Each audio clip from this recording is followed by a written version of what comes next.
Power star Pawan Singh के birthday में न जाने कितने सारे बधाइयाँ मिले, लाखों प्लस बधाइयाँ, कितने सारे फैंस केक कटिंग किए, जैसे कि कुछ यूट्यूबर्स भी शामिल थे और फैन का क्या ही कहना, जहां देखो पवन सिंह के बर्थडे पे केक कटिंग हो रहा था। और भोजपुरी इंडस्ट्री के जितने सारे एक्टर्स हैं अपने सोशल मीडिया पे पवन सिंह के साथ तस्वीर शेयर करते हुए जन्मदिन की शुभकामनाएं दी।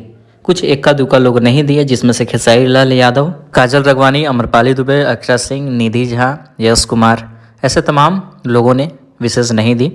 हो सकता है कि पर्सनली कॉल करके या फिर मैसेज पे दिया गया हो, लेकिन सोशल मीडिया पे पोस्ट नहीं किया गया। चलो कोई बात नहीं, इन सब चीज़ों को साइड करते हैं। लेकिन जिससे उम्मीद नहीं था, सौम्या पोखरेल, उसने पवन सिंह के लिए अपने सोशल मीडिया अकाउंट पे पवन सिंह का तस्वीर शेयर करते हुए लिखा, हैप्पी बर्थडे सर।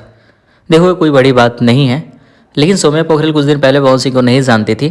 कुछ लोग बड़ा इंजॉय किए कि पवन सिंह को नहीं जानती है, ये है वो है, दिस है डैट है, ये है वो है, दिस है दैट है, बहुत मार मारा। तो देखो मेरे कहने का मतलब यह है कि सिक्का का दो पहलू है, कभी किसी और की तरफ चला जाएगा, कभी किसी और की तरफ। जब सिक्का उस साइड था तो उस साइड के लोग एंजॉय किए, जब तुम्हारी तरफ आया तो तुम गाली क्यों देने लगो? उस साइड के लोग तो ऑलरेडी गाली दे रहा है, और गाली देने से वैसे भी कुछ नहीं होता है। जैसे भी एंजॉय करना है, मस्त रहो, जितना हो सके वीडियो को शेयर करो, चैनल को सब्सक्राइब करो। इंस्टाग्राम का लिंक वीडियो के डिस्क्रिप्शन में है, तो वहाँ पे भी अपनी बातों को लिख सकते हो। और एक बात याद रखना, पावर एजे से शुरू होला, एजे से खत्म हुई, पावर दूसर केहू कहाँ से ले ली।